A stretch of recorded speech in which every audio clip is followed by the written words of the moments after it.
Nung mga bata tayo, hindi tayo masyadong nakakapuyat. Dahil paano ka nga naman makakapuyat nung bata ka, ganito ang mga sinasabi sa'yo. Jen, matulog na kayo dahil may pasok pa kayo bukas. Matulog na kayo para tumangkad kayo. Matulog na kayo, ang hirap-hirap niyong gisingin. Si mama naman wala naman kaming pasok. Bakasyon namin ngayon. Aba, sinasagot-sagot mo na ako ngayon. Bakit hindi mo sabihin dyan sa mga viewers mo kung gaano ako nagpuyat para palakihin kayo? Grabing reverse card naman yan, ma.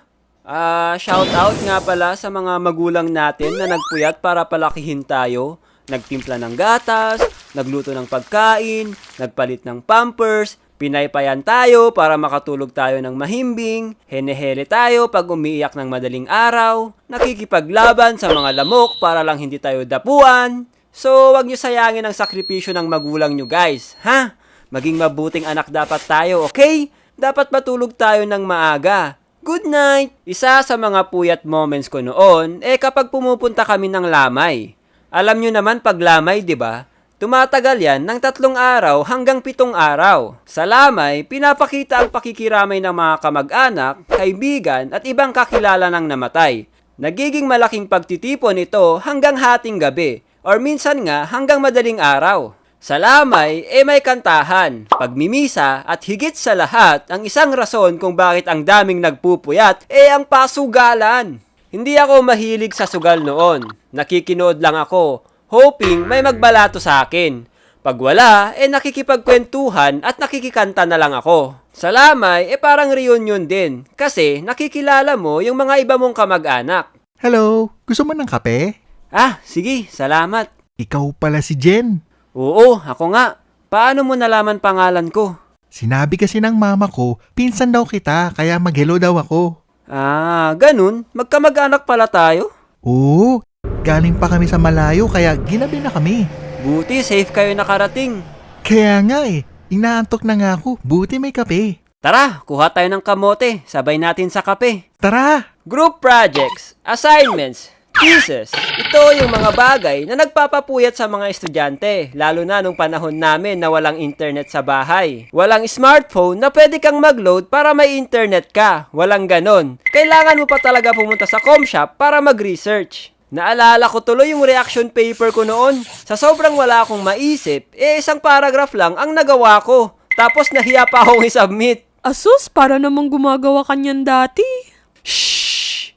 Hindi mo lang alam, meron akong project na talagang pinagpuyatan ko. Partida, mag-isa ko lang nun kahit group project pa yun. Hindi ko nga siya natapos lahat kasi naubusan na ako ng ilalagay. Pero nakapag-submit pa rin ako at medyo mataas yung nakuha kong score doon. Pero bagsak ka pa rin. Nye. Computer games. Yes! Dito talaga ang maraming puyat moments ko nung bata ko.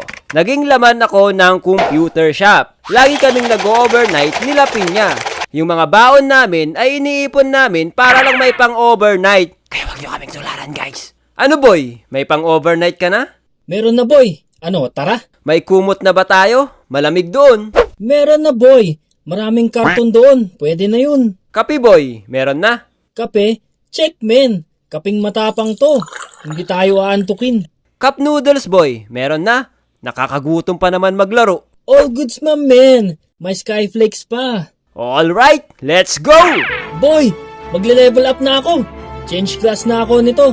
Uy, antayin mo ako. Samahan mo muna ako dito men para mabilis ako mag-level up. Sige, saan ka ba nagpa-farm? Dito lang sa mga level 38 na monster.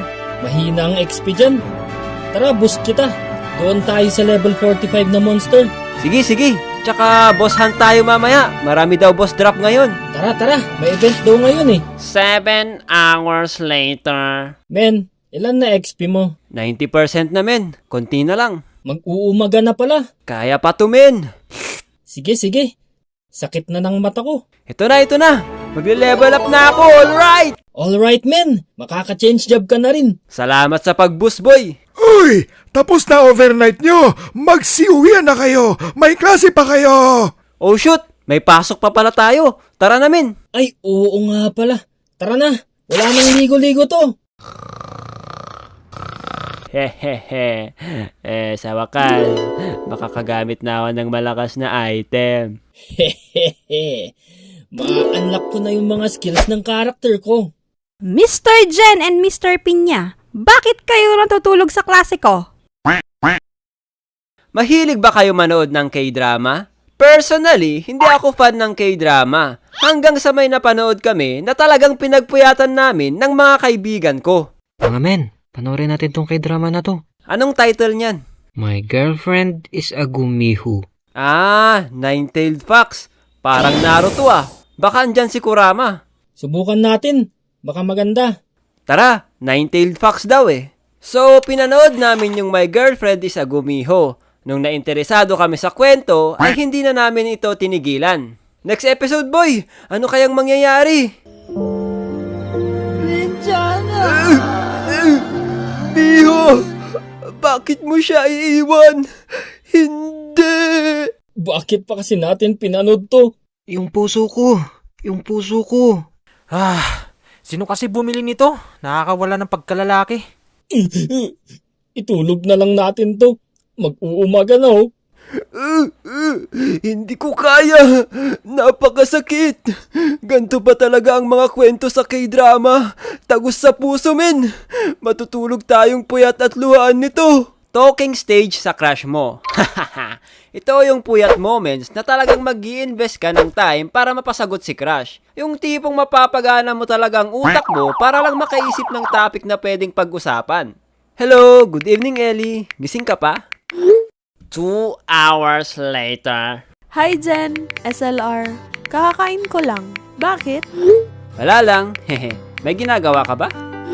Eto, nagpapatunaw lang bago matulog. Hindi naman ako nakakaistorbo, no? Hindi naman. Ayos nga, may kausap ako. Wala naman ako ginagawa ngayong araw. Ayos. Wala din kasi ako magawa ngayong araw eh. Naghahanap ako ng kausap. Weh, bakit ako? Marami namang pwedeng makausap dyan. Ikaw gusto ko makausap eh. Bakit nga ako? Masaya ka kasi kausap. Asus, sinasabi mo lang yan eh. Totoo nga. Okay, so ano next natin pagkukwentuhan ngayon? Oh shoot, eto na naman. Kailangan ko na naman mag-isip ng topic. Anong paborito mong number sa electric fan? 1? Bakit naman? Kasi ako number 1 fan mo eh. Asus!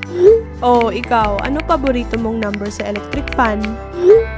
Wala eh. Hindi kasi kami gumagamit ng electric fan dito. Oh, siguro hindi mainit dyan sa lugar nyo, no? Oo, malamig dito.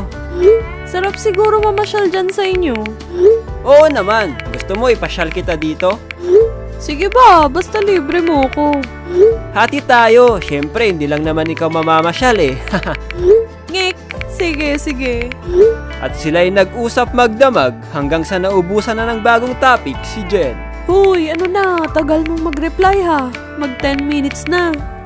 Ay, sorry. May ginawa lang ako saglit. Oh shoot. Wala na akong maisip na topic. Wala na siguro tong matapik. Hoy, matulog na kaya tayo. Mag-uumaga na, oh. Oo nga no. Tara, naantok na rin ako eh. Tuloy na lang natin ulit next time. Sige, good morning. Good morning din. Woo! Naubusan ako ng topic dun ah. Di bale, mag-research na lang ulit ako ng mga pwede pa naming pag-usapan. Puyat moment sa trabaho. Sa tingin ko, ito talaga ang may pinakamaraming nagpupuyat. Tulad ng mga nagtratrabaho sa call center, security guard, programmers, at syempre mga animators. Nung nangangarap pa lang ako maging animator, hindi pumasok sa isip ko na makakaranas ako ng pagpupuyat dito. Ang iniisip ko lang noon, gusto ko lang mag-animate. Yun lang. Pero nung kailangan ko na maghanap ng trabaho, dito na. Dito na ako pinagsasampal ng katotohanan. Nung unang work ko bilang isang animator, excited pa ako. Talagang animate lang ako ng animate. Pero nung tinambakan ako ng trabaho, eto na. Na-activate na naman ang godly puyat mode ko. Okay lang naman sa akin kasi maraming trabaho, maraming pera. Pero pag may deadline, need mo mag-rush at isacrifice ang tulog. Kaya pala tinawag na deadline. Kasi pagdating ng deadline, paktay ka na rin. Naalala ko tuloy yung 2 hours lang tulog ko kada araw. Leche, para akong lumulutang. Akala ko nga kinukuha na ako ni Lord eh. Jen, you've done enough. You can rest now. Hindi pwede. Paano na lang yung mga bills ko, Lord? Tsaka marami pa akong pangarap. Okay, Jen. Pagbibigyan kita. Basta matulog ka ng 8 hours a day. Thank you, Lord. Overthinking malala. Naranasan nyo na ba yung antok na kayo tapos nung matutulog na kayo, hindi kayo makatulog? Yung feeling na kapag nakahiga kayo, doon lang na-activate yung utak mo, tapos hindi ka patutulugin. Bigla kang mapapatanong ng, sino ba ako? Anong purpose ko dito sa mundo? Ano kayang mangyayari sa akin sa future? Tapos maaalala mo pa yung mga kahihiyan at mga bad decisions na pinaggagawa mo. Sana hindi ko na lang ginawa yun. Dapat kasi ganito na lang ginawa ko nung araw na yun. Hay, siguro kung tinuloy ko yun dati, ganito na ako ngayon. Nagpupuyat pa rin naman ako ngayon, pero paminsan-minsan na lang. Itong mga pinag-upload ko sa YouTube, halos lahat yan, pinagpuyatan ko. Pero sinisigurado ko naman na nababawi ko yung mga tulog ko.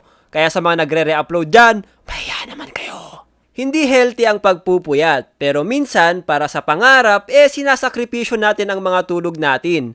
Kaya sana, kung magpupuyat lang din kayo, sana para sa pangarap nyo na lang guys, huwag na sa maling tao, char.